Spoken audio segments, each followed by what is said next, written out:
வணக்கம் நண்பர்களே, உங்கள் வெற்றியை நோக்கி எங்கள் பயணம். நாம் தொடர்ந்து பார்த்துட்டு இருக்கிற 122 லெசனில் இன்னைக்கு பார்க்க போகிறது 21வது லெசன். இது 10ஆம் வகுப்பு பாலிட்டியில் உள்ள முதல் பாடமான இந்திய அரசியலமைப்பு. அது பற்றின கொஷின் ஆன்சர் தான் நம்ம பார்க்க போகிறோம். தினமும் ஒரு பாடம் அப்படிங்கிற முறையில் தான் நம்ம தொடர்ந்து பார்த்துட்டு வரோம். நாம் 6th 7th 8th 9th polity முடிச்சிட்டோம். இன்றைக்கி நம்ம 10ஆம் வகுப்பில் முதல் பாடத்தில் இருக்கிறோம். நீங்கள் தொடர்ந்து இந்த 122 லெசனையும் பார்த்துட்டு வந்தீங்கன்னா கடைசியில் மிகப்பெரிய ஒரு மாற்றத்தை நீங்கள் ஜிஎஸில் பார்ப்பீங்க. ஏன்னா 90% ஸ்கூல் புக்கில் இருந்து மட்டும்தான் நம்மளுக்கு கேள்விகள் கேட்பாங்க. அதை தவிர்த்து அந்தந்த சப்ஜெக்ட் சம்மந்தமாக நம்ம நடப்பு நிகழ்வுகள் பார்ப்போம். நாம் 8th வரைக்கும் ஃபஸ்ட்டு முடித்தோம். அதுக்கப்புறம் அது சம்மந்தமாக ரிவிஷன் டெஸ்ட் ஒன்று பார்த்தோம். அதே மாதிரி நம்ம 12th வரைக்கும் முடிச்சுட்டு அது சம்மந்தமாக ஒரு ரிவிஷன் டெஸ்ட் பார்ப்போம். நான் அடிக்கடி சொல்கிற மாதிரி தான் நாம் எந்த ஒரு விஷயத்தை தொடர்ச்சியாக பண்ணுறோமோ அதுதான் நம்ம வெற்றிக்கான வழியை வகுக்கும். அதனால் தொடர்ந்து படித்து தொடர்ந்து பார்த்துட்டு வாங்க. இப்போது தான் நம்ம சேனலுக்கு புதுசாக வந்திருக்கீங்கன்னா நம்ம சேனலை சப்ஸ்கிரைப் பண்ணிவிட்டு கீழே டெலகிராம் லிங்க் இருக்கும், அதில் ஜாயின் பண்ணிக்கோங்க. டெலகிராமில் தான் வாரம் ஒரு முறை தமிழ் மற்றும் கணிதத்திற்கான தேர்வு நடக்கும். ஃபர்ஸ்ட் கொஸ்டின் பாருங்கள். அரசியலமைப்பு என்ற கொள்கை எந்த நாட்டிலிருந்து தோன்றியது அப்படின்னு கேட்டிருக்கிறாங்க. அரசியலமைப்பு என்ற கொள்கை அமெரிக்க ஐக்கிய நாடுகள் அங்கிருந்து தான் தோன்றியிருக்கும். Option B. அடுத்து 2வது கொஸ்டின் பாருங்கள். இந்திய அரசியலமைப்பு எதன் மூலம் உருவாக்கப்பட்டது அப்படின்னு கேட்டிருக்கிறாங்க. எதன் மூலம்னா ஆப்ஷன் பி, அமைச்சரவை தூதுக்குழு. இதெல்லாம் நார்மல் கொஸ்டின் தான், நம்ம உள்ள டெப்த்தாக பார்ப்போம். 10ஆம் வகுப்புலாம் தேர்விலிருந்து அதிகமாக கேட்கப்படுற பகுதி, அதனால் நல்லா பார்த்து வச்சுக்கோங்க ஒவ்வொரு லெசனையும். 3வது கொஸ்டின் பாருங்கள். இந்திய அரசியல் நிர்ணய சபை உருவாக்கப்பட்ட ஆண்டு எது அப்படின்னு கேட்டிருக்கிறாங்க. நம்ம அரசியல் நிர்ணய சபை எப்போ உருவாக்கப்பட்டிருக்குன்னா ஆப்ஷன் ஏ, 1946. அடுத்து பாருங்கள் 4வது கொஸ்டின். இந்திய அரசியல் நிர்ணய சபை உறுப்பினர்களில் பொருந்தாததை தேர்ந்தெடு. ஆப்ஷன் ஏ பாருங்கள், மாகாண பிரதிநிதிகள் 292, சுதேச அரசுகளின் நியமன உறுப்பினர்கள் 93, பலுச்சிஸ்தான் சார்பில் ஒருவர், மாகாண முதன்மை ஆணையர்கள் சார்பில் 5 நபர்கள். இதில் நமக்கு எது பொருந்தாததுன்னா ஆப்ஷன் டி தான் நமக்கு பொருந்தாது. மாகாண முதன்மை ஆணையர்கள் சார்பில் 5 பேர் கிடையாது, 3 பேர். இதெல்லாம் சேர்த்து தான் 379 உறுப்பினர்கள் இருந்திருப்பாங்க. அடுத்து 5வது கொஸ்டின் பாருங்க. இந்திய அரசியல் நிர்ணய சபையின் முதல் கூட்டம் நடைபெற்ற நாள் எது அப்படின்னு கேட்டிருக்கிறாங்க. நிர்ணய சபையின் முதல் கூட்டம் எந்த நாளில் நடந்திருக்குன்னா ஆப்ஷன் சி, டிசம்பர் 9, 1946. அடுத்து 6வது கொஸ்டின் பாருங்க. இந்திய அரசியல் நிர்ணய சபையின் முதல் கூட்டத்தின் தலைவர் யார் அப்படின்னு கேட்டிருக்கிறாங்க. யார்னா ஆப்ஷன் பி, சச்சிதானந்த சின்ஹா அவர்கள் தான். ஏன்னா இவங்க தான் தற்காலிக தலைவராக தேர்ந்தெடுக்கப்பட்டிருப்பாங்க. ராஜேந்திர பிரசாத் அப்படிங்கிறவங்க நிரந்தர தலைவர். அடுத்து 7வது கொஸ்டின் பாருங்கள். அரசியல் நிர்ணய சபையின் நிரந்தர தலைவர் மற்றும் துணைத் தலைவர்களில் பொருந்தாதவர் யார் அப்படின்னு கேட்டிருக்கிறாங்க. இதில் பொருந்தாதவர் யார்னா ஆப்ஷன் பி, சச்சிதானந்த சின்ஹா அவர்கள் தான். ஏன்னா ராஜேந்திர பிரசாத் நிரந்தர தலைவர். அதே மாதிரி HC முகர்ஜி, VT கிருஷ்ணமாச்சாரி இவங்க 2 பேரும் துணைத் தலைவர்கள். அடுத்து 8வது கொஸ்டின் பாருங்கள். அரசியல் நிர்ணய சபையின் முதல் கூட்டத்தொடர் எத்தனை அமர்வுகளாக நடந்தது அப்படின்னு கேட்டிருக்கிறாங்க.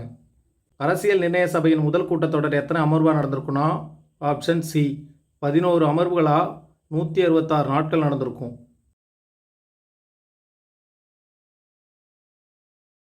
அடுத்து பாருங்க. அரசியல் நிர்ணய சபையின் முதல் கூட்டத்தொடரில் மொத்தம் எத்தனை திருத்தங்கள் மேற்கொள்ளப்பட்டன அப்படின்னு கேட்டிருக்கிறாங்க. எத்தனை திருத்தங்கள் முன் வச்சிருப்பாங்கன்னா கிட்டத்தட்ட ஆப்ஷன் சி, 2473 திருத்தங்கள். அம்பேத்கர் அவர்களும் அவர் தலைமையில் உருவாக்கப்பட்ட சட்ட வரைவு குழுவும் அரசியலமைப்பை தயாரித்து கொண்டு வந்து கொடுக்கும்போது அதை உடனே ஏற்றுக்கல. அதில் அதிகமான திருத்தங்கள் முன்வைக்கப்பட்டு அதில் சில விஷயங்கள் ஏற்கப்பட்டு சில விஷயங்கள் நிராகரிக்கப்பட்டு தான் அப்புறம் நடைமுறைக்கு வந்தது. அடுத்து 10வது கொஸ்டின் பாருங்கள். கீழ்காண்பவற்றில் அம்பேத்கருக்கு பொருத்தமானதை மட்டும் தேர்ந்தெடு அப்படின்னு கொடுத்துருக்குறாங்க. இதற்கான ஆன்சர் என்னன்னா ஆப்ஷன் டி, மேற்கண்ட அனைத்தும். இந்திய அரசியலமைப்பின் சட்ட வரைவு குழு தலைவர், அரசியலமைப்பின் சிற்பி, இந்திய அரசியலமைப்பின் தந்தை, இது எல்லாமே அம்பேத்கருக்கு பொருந்தக்கூடியது தான். அடுத்து 11வது கொஸ்டின் பாருங்கள். நம் இந்திய அரசியலமைப்பை ஏற்றுக்கொள்ளப்பட்ட போது அதன் இறுதி வடிவம் இவ்வாறு இருந்தது அப்படின்னு கொடுத்துருக்குறாங்க. அதாவது ஆரம்பத்தில் 22 பகுதிகளும் 8 அட்டவணைகளும் சட்டப்பிரிவுகள் 395 இருந்தது. அப்போது நமக்கான சரியான ஆன்சர் என்னென்னா ஆப்ஷன் டி தான். இப்போ தற்போது எத்தனை இருக்குன்னா 25 பகுதிகளும் 12 அட்டவணைகளும் 448 உறுப்புகளும் இருக்குது. சட்டப்பிரிவு 395 அப்படிங்கிறது இன்ன வரைக்கும் மாறவே இல்லை. சில சட்டங்களில் உட்பிரிவாக கொண்டு வந்ததெல்லாம் சேர்த்து தான் அந்த 448. அடுத்து 12வது கொஸ்டின் பாருங்கள். இந்திய அரசியலமைப்பு ஏற்றுக்கொள்ளப்பட்ட நாள் எது அப்படின்னு கேட்டிருக்கிறாங்க. நம்ம அரசியலமைப்பு ஏற்றுக்கொள்ளப்பட்ட நாள் எதுனா ஆப்ஷன் பி 1949 நவம்பர் 26. அது நடைமுறைக்கு வந்தது தான் 1950 ஜனவரி 26. 1946 டிசம்பர் 9 அப்படிங்கிறது அரசியல் நிர்ணய சபையின் முதல் கூட்டம் நடைபெற்ற நாள். இப்போ தான் பார்த்தோம். அடுத்து பாருங்கள் 13வது கொஸ்டின். இந்திய அரசியலமைப்பு சட்டத்தை டேஷ் பாணியில் தனது கைப்பட எழுதியவர் பிரேம் பெகாரி நரேன் ரைஜடா. இவர் எந்த பாணியில் எழுதியிருப்பார்னா இத்தாலி பாணியில் எழுதியிருப்பார். Option C. அடுத்து 14வது கொஸ்டின் பாருங்கள். கீழ்காணும் கூற்றுகளில் சரியானதை மட்டும் தேர்ந்தெடு. ஒன்று பாருங்கள். உலகில் எழுதப்பட்ட அரசியலமைப்புகளில் மிகவும் நீளமானது. இது நெகிழும் மற்றும் நெகிழாத்தன்மை கொண்டது மற்றும் ஒற்றையாட்சி அரசாங்கத்தை ஏற்படுத்துகிறது. 3 பாருங்கள். இதன் பெரும்பாலான கருத்துக்கள் பல்வேறு நாடுகளிலிருந்து பெறப்பட்டவை. 4 பாருங்கள். இந்தியாவை சமய நாடாக்குகிறது மற்றும் சுதந்திரமான நீதித்துறையை வழங்குகிறது. அடுத்து கடைசியாக 5 பாருங்கள். வயது வந்தோர் வாக்குரிமையை அறிமுகப்படுத்தியுள்ளது. இதற்கான ஆன்சர் என்னன்னா ஆப்ஷன் ஏ 1, 3, 5 மட்டும்தான் சரி. 2ல் என்ன தவறுனா இது நெகிழும் மற்றும் நெகிழாத்தன்மை கொண்டது அப்படிங்கிறது உண்மைதான். ஆனால் ஒற்றை ஆட்சி அரசாங்கத்தை ஏற்படுத்தாது, கூட்டாட்சி.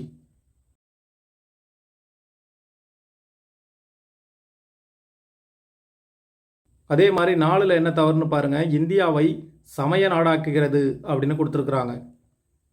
இதுவும் தவறு, சமய சார்பற்ற.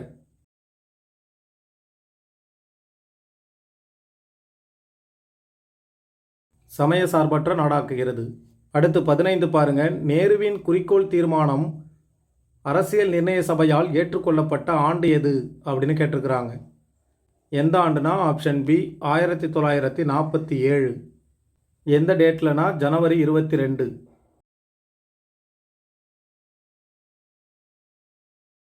அடுத்து 16 பாருங்கள்.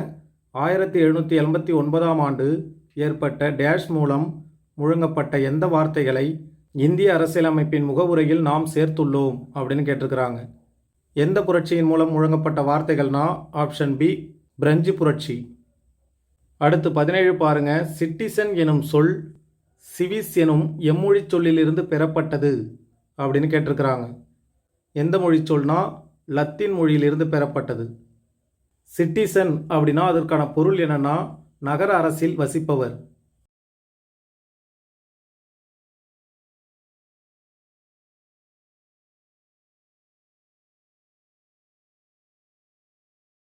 அடுத்து 18வது கொஸ்டின் பாருங்க. இந்திய அரசியலமைப்பின் குடியுரிமை பற்றி கூறும் பகுதி மற்றும் சட்டப்பிரிவுகள் யாவை அப்படின்னு கேட்டிருக்கிறாங்க. இதற்கான ஆன்சர் என்னன்னா ஆப்ஷன் ஏ குடியுரிமை பற்றி சொல்கிற பகுதி எதுனா பகுதி 2 தான். அதே மாதிரி குடியுரிமை பற்றி சொல்கிற சட்டப்பிரிவு 5 to 11. அடுத்த ஆப்ஷன் பி பாருங்க. இது அடிப்படை உரிமைகளுக்கு பொருந்தக்கூடியது.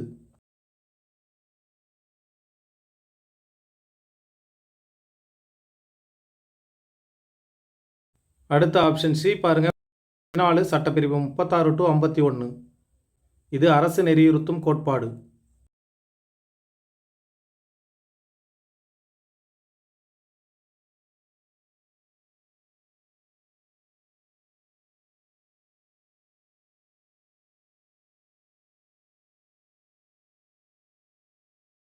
அடுத்து 19 பாருங்க.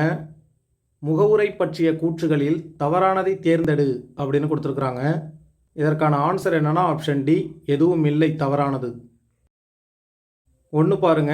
அரசியலமைப்பின் திறவுகோல் என அழைக்கப்படுகிறது. ஆமாம், முகவுரை அரசியலமைப்பின் திறவுகோல். அடுத்து நேருவின் குறிக்கோள் தீர்மானத்தின் அடிப்படையில் அமைந்துள்ளது. இதுவும் நமக்கு சரிதான்.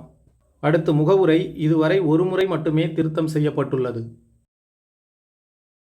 தவறானது கேட்டிருக்கிறாங்க, எதுவும் இல்லை, ஆப்ஷன் டி தான்.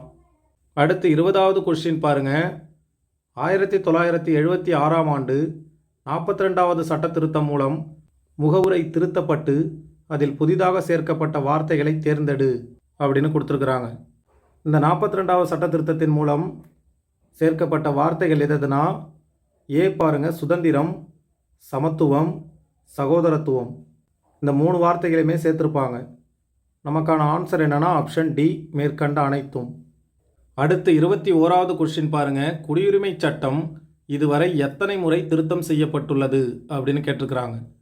நம்ம ஸ்கூல் புக் டேட்டா படி பார்த்தோம்னா ஆப்ஷன் ஏ 8 முறை திருத்தம் செய்யப்பட்டுள்ளது. ஆனால் தற்போது 2021க்கு அப்புறம்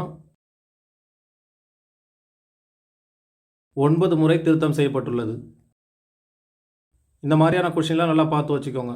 ஏன்னா பாலிட்டியை பொறுத்த வரைக்கும் தற்போதுள்ள கொஷின்லாம் கேட்க அதிக வாய்ப்பு இருக்குது. அடுத்து 22வது கொஸ்டின் பாருங்கள். குடியுரிமைகள் 5 வழிமுறைகளில் பெறப்படுகிறது, அதில் பொருத்தமற்றதை தேர்வு செய் அப்படின்னு கொடுத்துருக்குறாங்க. இதற்கான ஆன்சர் என்னன்னா ஆப்ஷன் பி, பொருத்தமற்றது எதுவும் இல்லை. குடியுரிமை பெறக்கூடிய 5 வழிமுறைகள் எதுனா பிறப்பின் மூலம், வம்சாவளி மூலம், பதிவின் மூலம், இயல்புரிமை மூலம், பிரதேச இணைவின் மூலம். இது எல்லாமே நமக்கு சரிதான், தவறானது எதுவும் இல்லை. அடுத்து 23 பாருங்கள். குடியுரிமை சட்டம் இயற்றப்பட்ட ஆண்டு எது அப்படின்னு கேட்டிருக்கிறாங்க. எந்த ஆண்டுனா ஆப்ஷன் ஏ, குடியுரிமை சட்டம் கொண்டு வரப்பட்ட ஆண்டு எதுனா 1955. நாம் குடியுரிமை பெறும் வழிமுறைகள் 5ன்னு இப்போ தான் பார்த்தோம். குடியுரிமை இழத்தல் பற்றியது எத்தனை வகைனா 3 வகை. அது துரத்தல்,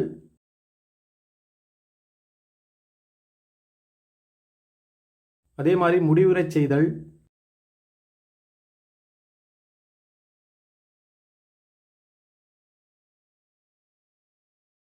மூணாவதா இழத்தல்.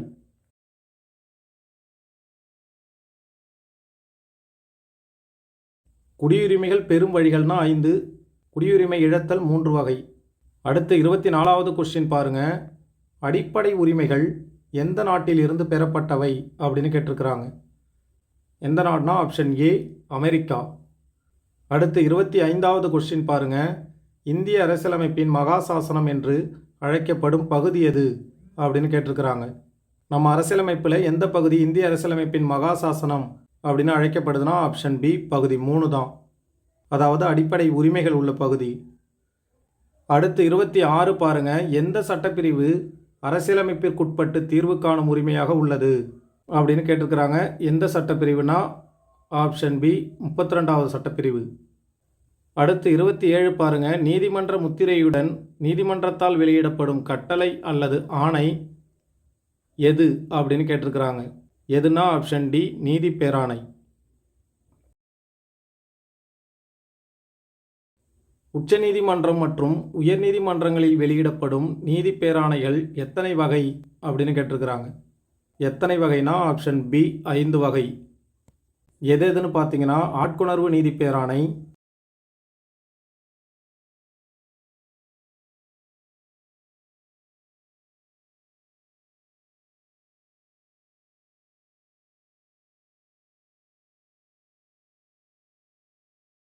கட்டளையுறுத்தும் நீதி பேராணை,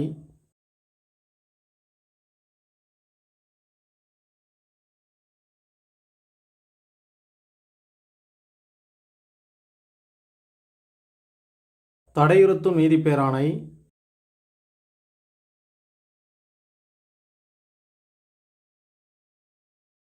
ஆவணக்கேற்பு நீதி பேராணை,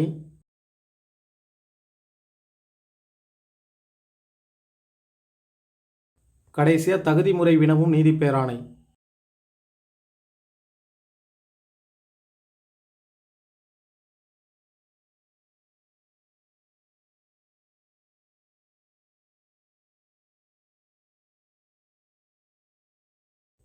இந்த 5ம் உச்சநீதிமன்றம் மற்றும் உயர்நீதிமன்றம் இரண்டுமே வழங்கும் நீதி பேராணைகள்.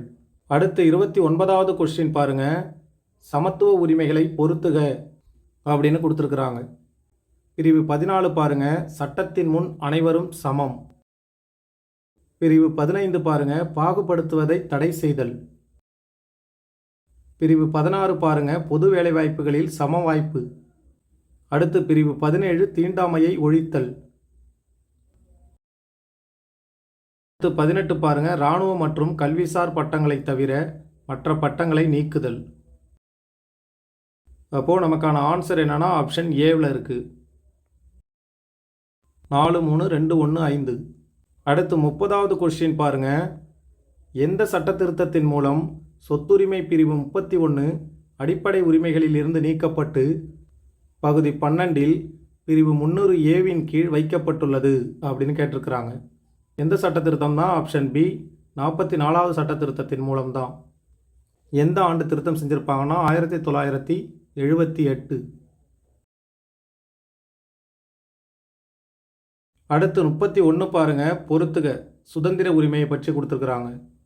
இதற்கான ஆன்சர் என்னன்னா ஆப்ஷன் ஏ தான். எல்லாமே நேராக தான் இருக்குது. பிரிவு 19 பாருங்க, கருத்து பேச்சுரிமை சங்கங்கள் அமைக்கும் உரிமை. பிரிவு 20 பாருங்க, குற்றம் சாட்டப்பட்ட நபர்களுக்கான உரிமை பாதுகாப்பு பெறும் உரிமை. பிரிவு 21 என்ன சொல்லுதுன்னா வாழ்க்கை மற்றும் தனிப்பட்ட சுதந்திரத்திற்கு பாதுகாப்பு பெறும் உரிமை. அடுத்து 21A பாருங்க, தொடக்க கல்வி பெறும் உரிமை. பிரிவு 22 பாருங்க, சில வழக்குகளில் கைது செய்து தடுப்பு காவலில் வைப்பதற்கு எதிரான உரிமை. நமக்கான ஆன்சர் என்னன்னா ஆப்ஷன் ஏ. அடுத்து 32 பாருங்க, இந்திய அரசியலமைப்பு சட்டப்பிரிவு 352 கீழ் குடியரசுத் தலைவரால் அவசர நிலை அறிவிக்கப்படும் பொழுது எந்த சட்டப்பிரிவு தாமாக நிறுத்தி வைக்கப்படும் அப்படின்னு கேட்டிருக்கிறாங்க. எந்த சட்டப்பிரிவுனா ஆப்ஷன் பி சட்டப்பிரிவு 19 தான். அடுத்து 33 பாருங்க, தவறானதை தேர்ந்தெடு அரசு நெறியுறுத்தும் கோட்பாடுகள் பற்றி கேட்டிருக்கிறாங்க. இதில் தவறானது எதுனா ஆப்ஷன் டி எதுவும் இல்லை தவறானது. எல்லாமே நமக்கு சரிதான். பகுதி 4 சட்டப்பிரிவு 36 to 51 உள்ளது. அதாவது அரசு நெறியுறுத்தும் கோட்பாடு. இது எங்கேருந்து எடுக்கப்பட்டதுன்னா அயர்லாந்திலிருந்து எடுக்கப்பட்டது. இவை அரசுக்கு வெறும் அறிவுறுத்தல்களே, லேன்னு மாற்றிக்கோங்க. எந்த நீதிமன்றத்தாலும் கட்டாயப்படுத்த முடியாது. இவை தார்மீக மற்றும் அரசியல் ஒப்புதலை பெற்றவை. அடுத்து பாருங்க 34, இவற்றில் பொருந்தியதை தேர்ந்தெடு அப்படின்னு கேட்டிருக்கிறாங்க. ஒன்று பாருங்க, பிரிவு 23 கட்டாய வேலை கொத்தடிமை முறை மற்றும் மனிதத்தன்மையற்ற வியாபாரத்தை தடுத்தல். பிரிவு 24 என்ன சொல்லுதுன்னா தொழிற்சாலைகள் மற்றும் ஆபத்தான இடங்களில் குழந்தை தொழிலாளரை தடுத்தல். இதில் பொருந்திய கூற்று எதுனா ஆப்ஷன் ஏ, இரண்டுமே பொருந்தி தான் இருக்கு. அடுத்து 35 பாருங்க, கீழ்காணும் கூற்றுகளை கவனி அப்படின்னு கொடுத்துருக்குறாங்க. ஒன்று பாருங்க, பிரிவு 25 எந்த ஒரு சமயத்தை ஏற்கவும் பின்பற்றவும் பரப்பவும் உரிமை. ஒன்று நமக்கு சரி. அடுத்து 2வது கூற்றை பாருங்க, 26 என்ன சொல்லுதுன்னா சமய விவகாரங்களை நிர்வகிக்கும் உரிமை. பிரிவு 27 பாருங்க, எந்த ஒரு மதத்தையும் பரப்புவதற்காக வரி செலுத்துவதற்கு எதிரான உரிமை. கூற்று 3 நமக்கு சரிதான். பிரிவு 28 பாருங்க, மதம் சார்ந்த கல்வி நிறுவனங்களில் நடைபெறும் நிகழ்ச்சிகளில் கலந்து கொள்ளாமல் இருக்கும் உரிமை. இதுவும் சரிதான். அதாவது நமக்கு சமய உரிமையிலிருந்து கேட்டிருக்கிறாங்க. இதற்கான ஆன்சர் என்னன்னா ஆப்ஷன் டி அனைத்தும் சரி. அடுத்து 36 பாருங்க, அரசு நெறியுறுத்தும் கோட்பாடுகளின் 3 பிரிவுகள் எவை அப்படின்னு கேட்டிருக்கிறாங்க. அரசு நெறியுறுத்தும் கோட்பாடுகளின் 3 பிரிவுகள் எதுனா காந்திய தாராள அறிவு சார்ந்தவை. நமக்கான ஆன்சர் ஆப்ஷன் டி மேற்கண்ட அனைத்தும். அடுத்து 37 பாருங்க, அரசு நெறியுறுத்தும் கோட்பாடுகளை புதுமையான சிறப்பம்சம் என்று வர்ணித்தவர் யார் அப்படின்னு கேட்டிருக்கிறாங்க. யார்னா ஆப்ஷன் பி டாக்டர் அம்பேத்கர் அவர்கள் தான். அடுத்து 38வது கொஸ்டின் பாருங்க, பொருந்தியதை தேர்வு செய் அப்படின்னு கொடுத்துருக்குறாங்க. இதில் நமக்கு எல்லாமே பொருந்தி தான் இருக்குது. பிரிவு 29 பாருங்க, சிறுபான்மையினரின் எழுத்து மொழி மற்றும் கலாச்சார பாதுகாப்பு. அதை பற்றி சொல்கிறது பிரிவு 29. பிரிவு 30 என்ன சொல்லுதுன்னா சிறுபான்மையினரின் கல்வி நிறுவனங்களை நிறுவி நிர்வகிக்கும் உரிமை. அடுத்து பிரிவு 32 பாருங்க, தனிப்பட்டவரின் அடிப்படை உரிமைகள் பாதிக்கப்படும் போது நீதிமன்றத்தை அணுகி உரிமையை பெறுதல்.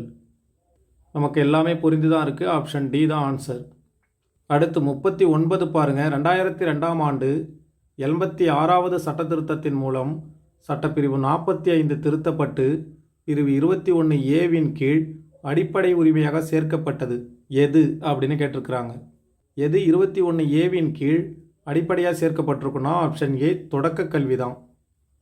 சட்டப்பிரிவு 45 திருத்தப்பட்டு 21A கீழ் வச்சிருக்கிறாங்க. அடுத்து 40வது கொஸ்டின் பாருங்க. மத்திய மாநில உறவுகள் பற்றி குறிப்பிடும் அட்டவணை எது அப்படின்னு கேட்டிருக்கிறாங்க. எத்தனையாவது அட்டவணைனா ஆப்ஷன் ஏ 7வது அட்டவணை. இந்த மத்திய மாநில உறவுகள் பற்றி குறிப்பிடும் சட்டப்பிரிவு எதுனா 245 முதல் 263 வரை. அடுத்து 41 பாருங்க. மத்திய மாநில தொடர்பான பட்டியல்களில் சரியானதை தேர்ந்தெடு அப்படின்னு கொடுத்துருக்குறாங்க. நம்ம இதற்கு முன்னாடியே 2 டைம் இந்த கொஷினை பார்த்துட்டோம். இதற்கு முன்னாடி பார்த்த லெசன்லலாம். இதற்கான ஆன்சர் என்னென்னா ஆப்ஷன் டி. இது தற்போது உள்ளதை தான் கொடுத்துருக்குறாங்க. மத்திய பட்டியல் 100, மாநில பட்டியல் 61, பொதுப்பட்டியல் 52 இருக்குது. அடுத்து பாருங்கள். எந்த சட்ட திருத்தத்தின் மூலம் மாநில பட்டியலில் உள்ள 5 துறைகள் பொதுப்பட்டியலுக்கு மாற்றப்பட்டது அப்படின்னு கேட்டிருக்கிறாங்க. எந்த சட்ட திருத்தத்தின் மூலம்னா ஆப்ஷன் ஏ 42வது சட்ட திருத்தத்தின் மூலம். இது 1976 நடந்திருக்கும். அடுத்து 43 பாருங்க. மத்திய நாடாளுமன்றம் இந்தியா முழுவதற்கும் அல்லது இந்தியாவின் எந்த பகுதிக்கும் சட்டம் இயற்றும் அதிகாரம் பெற்றுள்ளது. இது கீழ்கண்ட எவற்றை குறிக்கிறது அப்படின்னு கேட்டிருக்கிறாங்க. சட்டம் இயற்றும் அதிகாரம். அப்போது இதற்கான ஆன்சர் என்னன்னா ஆப்ஷன் ஏ சட்டமன்ற உறவுகள். அடுத்து 44 பாருங்க. கீழ்கண்ட கூற்று எவற்றை பிரதிபலிக்கிறது அப்படின்னு கேட்டிருக்கிறாங்க. 1 பாருங்க. ஒரு மாநிலத்தின் நிர்வாக அதிகாரம் அதன் சொந்த மாநிலத்தில் மட்டுமே உள்ளது. அடுத்து என்ன கொடுத்துருக்காங்க பாருங்க. அம்மாநிலத்தில் மட்டுமே தனக்கான சட்டம் இயற்றும் தகுதியையும் பெற்றுள்ளது. அடுத்து மத்திய அரசும் பிரத்யேகன்னு மாற்றிக்கோங்க. மத்திய அரசும் பிரத்யேக நிர்வாக அதிகாரம் பெற்றுள்ளது. இதெல்லாம் எவற்றை பிரதிபலிக்கிறது அப்படின்னு கேட்டிருக்கிறாங்க. எதனா ஆப்ஷன் பி நிர்வாக உறவுகள். அடுத்து பாருங்க. அலுவலக மொழி பற்றி குறிப்பிடும் பகுதி மற்றும் அட்டவணை எதுன்னு கேட்டிருக்கிறாங்க. எதுனா ஆப்ஷன் ஏ பகுதி 17 அட்டவணை 8. அலுவலக மொழி பற்றி சொல்கிற அட்டவணை 8 பகுதி 17. அடுத்து பாருங்க. இதுவரை செம்மொழிகள் தகுதி பெற்ற மொழிகள் எத்தனை அப்படின்னு கேட்டிருக்கிறாங்க. இதுவரைக்கும் எத்தனை மொழிகள் செம்மொழியாக தகுதி பெற்றிருக்குன்னா ஆப்ஷன் சி 6 மொழிகள். அடுத்து 47 பாருங்க. நிதி உறவுகள் பற்றி குறிப்பிடுவதில் சரியானதை தேர்ந்தெடு அப்படின்னு கொடுத்துருக்குறாங்க. இதற்கான ஆன்சர் என்னன்னா ஆப்ஷன் டி மேற்கண்ட அனைத்தும். ஆப்ஷன் ஏ பாருங்க. நிதி உறவுகள் உள்ள பகுதி 12. சட்டப்பிரிவு 268 முதல் 93 வரை நிதி உறவுகள் பற்றி குறிப்பிடுகிறது. அடுத்து குடியரசுத் தலைவரால் சட்டப்பிரிவு 280 கீழ் நிதிக்குழு உருவாக்கப்பட்டு சில வரி விதிப்பு வசூலிப்பு செய்யப்படுகிறது. நிதி உறவு பற்றிய கூற்றில் நமக்கு 3மே சரியாதான் இருக்குது. ஆன்சர் ஆப்ஷன் டி மேற்கண்ட அனைத்தும். அடுத்து பாருங்க. அலுவலக மொழி பற்றி குறிப்பிடும் சட்டப்பிரிவு எது அப்படின்னு கேட்டிருக்கிறாங்க. எதுனா ஆப்ஷன் ஏ 343 to 351 வரை. அடுத்து 49 பாருங்க. செம்மொழியாக தகுதி பெற்ற மொழிகளில் பொருந்தாதது எது அப்படின்னு கேட்டிருக்கிறாங்க. தமிழ் 2004, சமஸ்கிருதம் 2005, தெலுங்கு 2008, கன்னடம் 2013, மலையாளமும் 2013 தான். லாஸ்ட்டாக ஒடிசா 14. இதில் செம்மொழியாக தகுதி பெற்ற மொழிகளில் பொருந்தாதது எதுனா ஆப்ஷன் டி எதுவும் இல்லை. அடுத்து 50வது கொஸ்டின் பாருங்க. மத்திய மாநில அரசுகளின் உறவுகள் குறித்து ஆராய தமிழ்நாடு அரசின் சார்பில் 1969ஆம் ஆண்டு அமைக்கப்பட்ட குழுவின் பெயர் என்ன அப்படின்னு கேட்டிருக்கிறாங்க. எந்த குழுனா ஆப்ஷன் சி PV ராஜமன்னார் குழு. அடுத்து பாருங்க. வெளிநாட்டு ஆக்கிரமிப்பின் போது தேசிய அவசர நிலை எவ்வாறு அழைக்கப்படுகிறது அப்படின்னு கேட்டிருக்கிறாங்க. வெளிநாட்டு ஆக்கிரமிப்பின் போது தேசிய அவசர நிலை எவ்வாறு அழைக்கப்படுதுன்னா ஆப்ஷன் பி வெளிப்புற அவசர நிலை. அடுத்து 52 பாருங்க. அவசர நிலை பற்றிய அரசியலமைப்பின் சட்டப்பிரிவுகள் எது அப்படின்னு கேட்டிருக்கிறாங்க. ஏ பாருங்க. தேசிய அவசர நிலையோட சட்டப்பிரிவு எதுனா 352. அதே மாதிரி சட்டப்பிரிவு 356 மாநில அவசர நிலை. அடுத்து பாருங்க. நிதி சார்ந்த அவசர நிலை சட்டப்பிரிவு எதுனா 360. அப்போது அவசர நிலை பற்றிய சட்டப்பிரிவுகள் எதுனா ஆப்ஷன் டி அனைத்தும் தான். அடுத்து 53 பாருங்க. உள்நாட்டு ஆக்கிரமிப்பின் போது தேசிய அவசர நிலை எவ்வாறு அழைக்கப்படுகிறது. உள்நாட்டு ஆக்கிரமிப்பின் போது ஆப்ஷன் ஏ உள்நாட்டு அவசர நிலை என்று அழைக்கப்படுகிறது. அடுத்து 54 பாருங்க, தேசிய அவசர நிலை அறிவிக்கப்பட்ட ஆண்டுகள் எவை அப்படின்னு கேட்டிருக்கிறாங்க. அதாவது இதுவரைக்கும் எப்பப்போ அறிவிக்கப்பட்டிருக்குன்னா 1962, 1971, 1975. நமக்கான ஆன்சர் என்னன்னா ஆப்ஷன் டி மேற்கண்ட அனைத்தும். இந்த 3 ஆண்டுகளிலுமே தேசிய அவசர நிலை அறிவிக்கப்பட்டிருக்கும். அடுத்த 55 பாருங்க, மாநில அவசர நிலை பிரகடனம் நீட்டிக்கப்படும் கால அவகாசம் எது அப்படின்னு கேட்டிருக்கிறாங்க. கால அவகாசம் எவ்வளவுனா ஆப்ஷன் ஏ 6 மாதம் முதல் அதிகபட்சம் 3 ஆண்டுகள் வரை. அடுத்து 56 பாருங்க, இந்தியாவில் முதன்முறையாக எந்த மாநிலத்தில் குடியரசுத் தலைவர் ஆட்சி நடைமுறைப்படுத்தப்பட்டுள்ளது?